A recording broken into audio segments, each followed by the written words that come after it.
Top quality और consistent performance के लिए सिर्फ सिल्वर पंप्स। टॉप क्वालिटी और कंसिस्टेंट परफॉर्मेंस के लिए सिर्फ सिल्वर पंप्स, नाम याद रखना।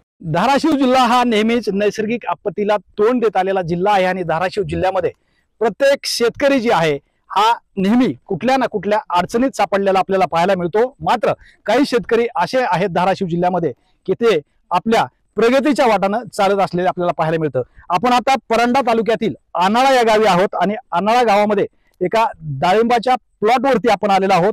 या ठिकाणी आपण जर पाहिलं तर धाराशिवमध्ये जवळजवळ मे महिन्यामध्येच पावसाळा सुरू झालेला आपल्याला पाहायला मिळतोय। आता सुद्धा या ठिकाणी पाऊस पडलेला आपल्याला पाहायला मिळतोय। ही डाळिंबाची जी बाग आहे ही या शेतकऱ्यांनी अनेक संकटावर मात करून सांभाळलेली बाग आहे आणि ही बाग जी आहे या बागेचं आता तोडणी सुरू आहे। आपल्या बरोबर हे शेतकरी आहेत।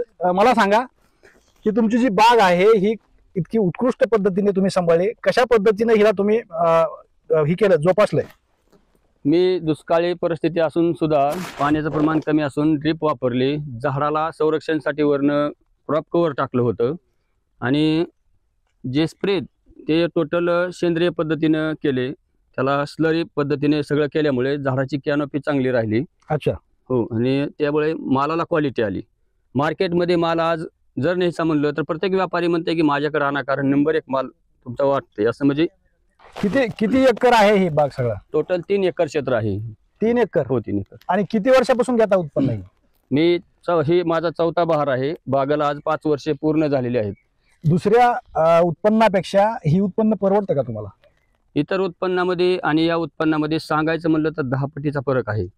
जो शेतकरी ऊस शेती करतो, पाण्याचा मोठ्या प्रमाणात वापर करतो, पण डाळिंबाला कमी पाणी लागतं आणि उत्पादन मोठ्या प्रमाणात निघतं। शेतकऱ्यांनी 100 टन जरी ऊसाचं उत्पन्न घेतलं तर 3 लाखापर्यंत मिळतं। बर, आणि डाळिंबाचं जर तुम्ही 10 टन उत्पन्न घेतलं तर तुम्हाला 10 लाख मिळतात। म्हणजे 3 पटीपर्यंत उत्पन्न ह्याचं जास्त आहे। आपल्या जिल्ह्यातले शेतकरी बहुतांश वेळा अडचणीत येतात, ते म्हणजे उत्पन्न कुठलं घ्यायचं, निसर्गाची साथ नाही। तुम्ही काय सांगाल शेतकऱ्यांना की कशा पद्धतीने उत्पन्न घ्यायला पाहिजे? माझं शेतकऱ्याला स्पष्ट आवाहन आहे की ज्या शेतकऱ्याला शेतीला पाणी द्यायला शिकता येतं, कमी पाण्यात शेती करता येते, ती शेतकरी कधीच अडचणीत येऊ शकत नाही। जसं आपण बिस्लरी 20 रुपयाची विकत घेतो, पैसे दिलेले असतात म्हणून आपण तो अर्धी बिस्लरी फेकून देत नाही, कारण विकत घेतलेली।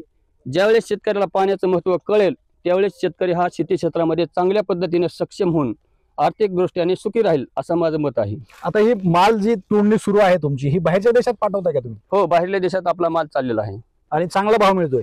चांगला नंबर 1चा भाव आपल्या डाळिंबाला मिळायला लागला आहे।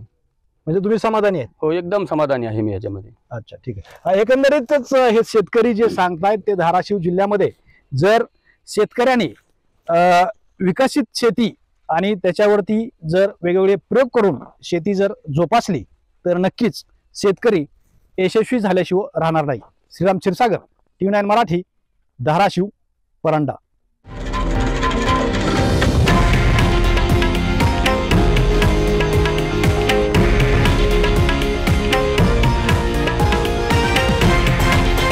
हे आहे देशातील नंबर 1 न्यूज नेटवर्क आणि आपण पाहत आहात TV9 मराठी, एकमेव।